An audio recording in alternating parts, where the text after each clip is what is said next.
मंत्री जी को पेट में दर्द हुआ, माशाल्लाह, शुक्रिया उनका। नहीं, तो सर मैं ये बोल रहा था, जवाबदेही है अरे ये नहीं, मंत्री इससे बुरी बात क्या है? पेट में दर्द हो सकता है, वो दर्द ये सब ठीक। अच्छा दर्द हुआ, चलिए दर्द हुआ, दिल का दर्द हुआ। माननीय सदस्य ने अपने प्रारंभिक भाषण में जो शब्द प्रयोग करा है उसको ऑथेंटिकेट करा जाए।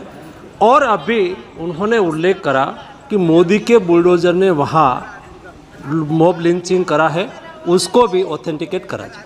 उर्दू को जानते हैं, किसी एक शायर ने शायद बरसर इख्तिदार जमात के लिए ये शेर कहा होगा कि उसूल बेचकर मसनद खरीदने वालों, निगाह अहले वफा में बहुत हक़ीर हो तुम, वतन का पास तुम्हें था ना होगा कभी, कि अपने हिर्स के बंदे हो, बेज़मीर हो तुम, इज़्ज़त नफ्स किसी शख्स की महफूज नहीं, अब तो अपने ही निगहबानों से डर लगता है, डंके की चोट पे जालिम को बुरा कहता हूँ, मुझे सूली से न जिंदानों से डर लगता है।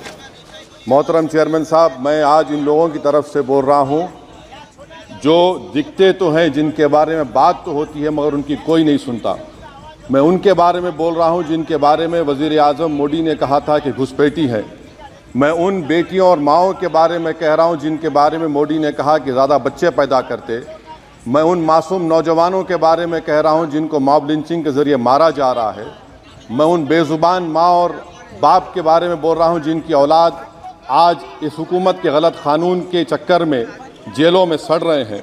सर, मैं दस्तूर जब इस ऐवान में बन रहा था, संविधान बन रहा था, तो उस वक्त अलहदा वोटर लिस्ट और इंतखाबी रिजर्वेशन की बात आई, तो उस वक्त के हमारे फाउंडिंग फादर्स ने, हमारे बुज़ुर्गों ने, दोनों समुदाय के हिंदू और मुसलमानों ने फ़ैसला किया कि हम इस पर राज़ी नहीं होंगे। बल्कि उन्होंने क्या कहा था हमारे फाउंडिंग फादर्स ने, उन्होंने मुखालिफत की थी अलहदा वोटर लिस्ट की और इंतखाबी रिजर्वेशन की। उन्होंने कहा था, I quote sir, it is the duty of majority community to ensure that minorities are elected in the representative numbers. BJP मुसलमानों की नफरत पर जीतती है और मुसलमानों के नाम निहाद मसीहा मुसलमानों के 90% ज़्यादा वोट हासिल करते हैं, मगर फिर भी इस ऐवान के दरवाजे नहीं खुलते मुसलमानों के लिए, और सिर्फ 4% मुसलमान जीत कर आते हैं। सर, संविधान सिर्फ एक किताब नहीं है जिसे चूमा जाए, संविधान एक किताब नहीं है जिसे दिखाया जाए, संविधान एक सिंबल भी है, मगर संविधान एक हमारे बुजुर्गों के ख्वाबों की किताब है। हमारे जमहूरियत को हमारे बुजुर्गों ने इस तरह समझा, हमारे फाउंडिंग फादर्स ने इस तरह जमहूरियत को समझा कि इसमें हर समुदाय और मजहब और समाज के मानने वाले लोगों की राय को शामिल किया जाएगा इस मुल्क को चलाने के लिए, मगर इस ऐवान में सिर्फ 4% मुसलमान जीत कर आते हैं। मैं संविधान से जो मोहब्बत के दावे करते हैं उनसे कहूँगा कि कभी उठाकर पढ़ो कॉन्स्टिट्यूंट असेंबली डिबेट्स में कि नेहरू ने, H.C. मुखर्जी ने, सरदार हुकुम सिंह ने माइनॉरिटीज़ के बारे में क्या कहा था। सर, वतन अजीज़ का मुस्तकबिल कैसा होगा जब बीजेपी मुझे गायब करना चाहती है और दीगर हिज़्ब इख्तिलाफ की पार्टियां के लिए मेरा वजूद सिर्फ वोट डालना और अपनी खबर में जाकर सो जाना है। इसीलिए आप देखते हैं कि समाजी इंसाफ है सर कि 4% मुसलमान जीत कर आते हैं। सर, इस ऐवान में ओबीसी समाज के एमपी अब अपर कास्ट के एमपी के बराबर हो चुके हैं। ओबीसी समाज के एमपी अब अपर कास्ट एमपी के बराबर हो चुके हैं और 14% मुसलमान सिर्फ 4% जीत कर आते हैं। CSDS का डेटा ये बताता है कि इस मुल्क में जो वोट बैंक है, जो एक मुश्त वोट डालता है, वो अपर कास्ट का है। मुसलमान का कभी ना वोट बैंक था ना कभी रहेगा। सर, 4 जून के बाद 6 मुसलमानों की मॉब लिंचिंग हुई, 11 घरों को मध्य प्रदेश में मोदी के बुलडोजर ने निस्तो नाबूद कर दिया। हिमाचल प्रदेश में एक मुसलमान की एक दुकान को लूट लिया गया और हिज़्ब इख्तिलाफ की पार्टियों की तरफ से सन्नाटा है। शायद अब वक्त आ चुका है कि लफ्ज़ मुसलमान का नाम लेना भी अब उस पर पाबंदी आयद कर दी जाएगी। सर, मैं ये बात बताना चाह रहा हूँ कि नरेंद्र मोदी को जो मैंडेट मिला है। एक मिनट,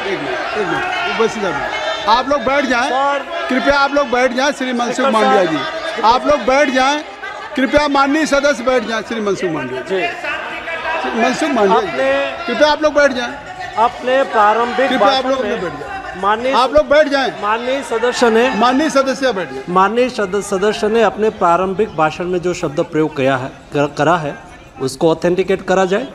और अभी उन्होंने उल्लेख करा कि मोदी के बुलडोजर ने वहाँ मॉब लिंचिंग करा है, उसको भी ऑथेंटिकेट करा जाए। निश्चित तौर से इसको ठीक है ठीक है ठीक है ठीक है ठीक है। ओवैसी साहब, जब भी कोई बात नहीं सर, आप चेयर पर बैठे हैं जी, इसलिए आप मंत्री जी को पेट में दर्द हुआ, माशाल्लाह, शुक्रिया उनका। नहीं, तो सर मैं ये बोल मंत्री की रहा था, जवाबदेही है अरे ये नहीं, मंत्री इससे की बुरी बात क्या है? पेट में दर्द हो सकता है, वो दर्द ये सब ठीक अच्छा है। दर्द हुआ, चलिए दर्द हुआ, दिल का दर्द हुआ।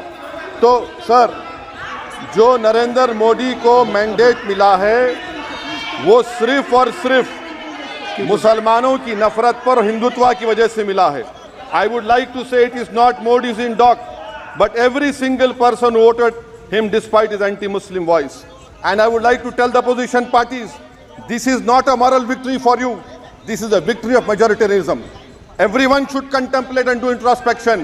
Why is it that the OBCs and the upper caste are getting their due representation? Why are the Muslims not getting? Are we here only to vote for you and not to get elected? If that is the case, please tell us that we are only here to vote for you. Sir, आज भारत के आधे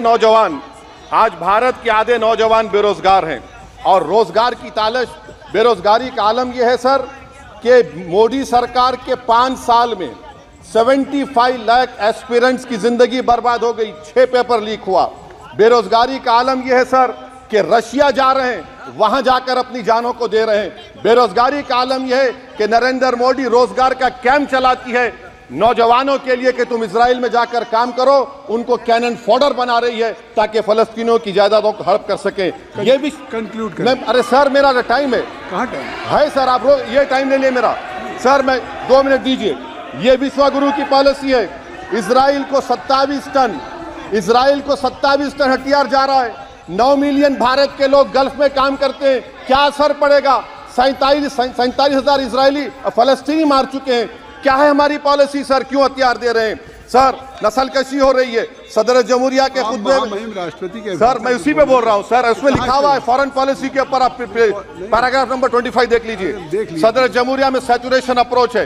क्यों नहीं मोदी सरकार minorities को तीनों scholarship को demand करती है सर? उसको आपने बजट कम कर दिया सर। बनारस का बुनकर 18 महीने से मंडी का शिकार है, सूरत और बेंगलुरु जा रहा है सर। आखिरी बात कंक्लूड कर रहा हूं, आखिरी बात सर, पनून केस में निखिल गुप्ता, मोदी ने कहा था कि हमने घर में घुसकर मारा, तो निखिल गुप्ता को किसने ऑर्डर दिया था पनून को मारने का?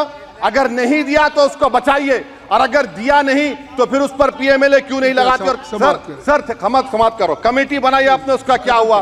सर हम एससीओ को नहीं जा रहे।